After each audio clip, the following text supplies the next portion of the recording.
What is an appraisal and how does it work?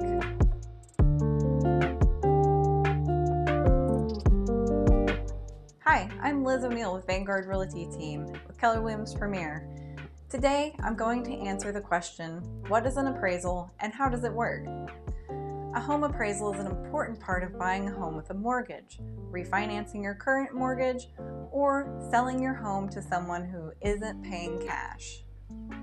Whether you're buying, selling, or just owning a home, you should know how the appraisal process works and how an appraiser decides how much a home is worth. An appraisal is a professional's unbiased opinion of how much a home is worth. It is used when a mortgage is needed to buy a home or refinance a home. When you buy or refinance a home, the bank will want to make sure that you don't borrow more money than the home is worth, because the bank will use the home as security for the mortgage. This will help to prevent overborrowing. They use the property as security for the mortgage so that they can get their money back if the loan borrower stops making payments, and the bank must foreclose and take back the property. In all 50 states, the appraisers have to be licensed or certified, and federal law says that they have to be fair and not have any interest in the deal. A qualified and licensed appraiser creates a report based on an in-person inspection. The appraised value of the property is based on recent sales of similar properties, current market trends, and features of the home. The home's amenities, the number of bedrooms and bathrooms, the functionality of the floor plan, and the square footage are also important in figuring out its value. The appraiser must look at the inside and outside of the property and make note of any problems that lowers its value, such as repairs that needed to be done. A home appraisal report will have a few components. Number 1, estimated fair market value of the property. The appraised value conclusion is the most important part of a residential appraisal report. This is a specific number that an appraiser comes up with after a thorough analysis of a home's features and recent sales in the area, following the Uniform Standards of Professional Appraisal Practice, USPAP, and stamping it with an effective date. Number 2, the fair market value. The appraiser also explains how they got the final number. Standard methods include market data or sales comparison, which looks at how similar properties in the area have sold. The cost approach, which takes into account the cost improvements, and the income approach, which looks at how much money the property brings in, which factors in the potential revenue from rental properties. Number 3, overview. A home appraiser will include information like the age, location, square footage, recommended occupancy, floor plan, living area, number of bedrooms and bathrooms, design and quality of the construction, heating and cooling systems, landscaping, and types of ownership. Personal property that can be moved, like furniture, is not taken into account by the appraiser. In some cases, the appraiser may have to make assumptions about the property. For example, construction is still going on. The appraiser can guess what the property will be worth when it's done, called a hypothetical condition.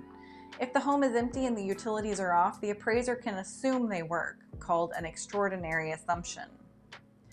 Number 4, issues along with the different parts of the real property, which include land and things that cannot be moved, like houses or buildings. An appraiser will list any problems that they find during the walkthrough, such as structural problems, unusual wear and tear from lack of maintenance, or mistakes in the design. Number 5, summary of local market trends. Home appraisers keep up with local and national market trends so that they can figure out how much a home is worth in the bigger picture. Most appraisal reports will give a brief overview of similar properties, relevant public records, and a local market analysis to help the lender understand how the subject property fits in.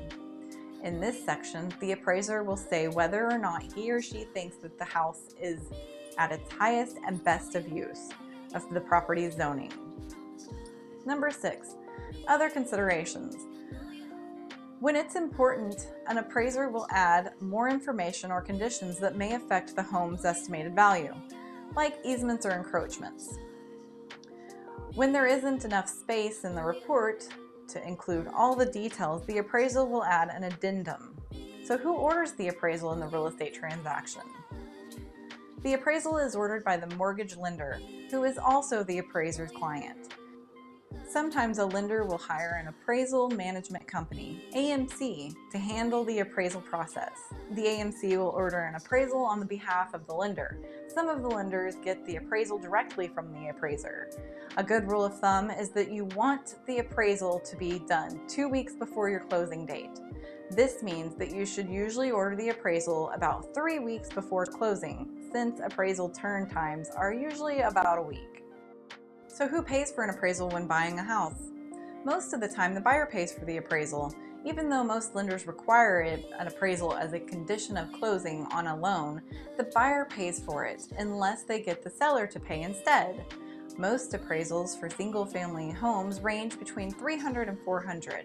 Most of the time, the appraisal fee is due at closing, but it can be required to be paid up front if you want to. Even if a home sale doesn't happen for whatever reason after the appraisal is done, the appraiser is still owed payment for his or her work. What happens if an appraisal is lower than offer? If the appraisal comes in lower than the offer, the bank may not lend on the amount that was originally agreed upon. Depending on the details of your pre-approval, the bank may ask you to bring a bigger down payment in order to get their underwriters to approve the loan. Another option is to talk to the property seller again about lowering the offer price to be more in line with the market prices. This may or may not be the best thing to do, depending on how the market is in the area. Many times, low appraisals can be a deal killer. What happens if an appraisal is higher than the offer? As the buyer, this is great news. It means that you'd be buying the house with instant equity. Equity is simply the difference between the fair market value of your home and the debt owed on it. Can you challenge an appraisal? And how often do appraisals get changed? The buyer or the seller can disagree with the appraisal or ask for a second one. In an appraisal dispute, the value of a home, as decided by an appraiser, is questioned. You must have a good reason to think the home appraisal was wrong in order to dispute it.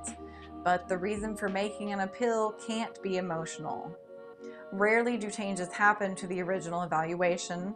Appraisals are a snapshot of the point in time, so it's unlikely to change unless you can provide more comparable evidence. If you have any questions or comments, put them below. And as always, please like and subscribe for more content.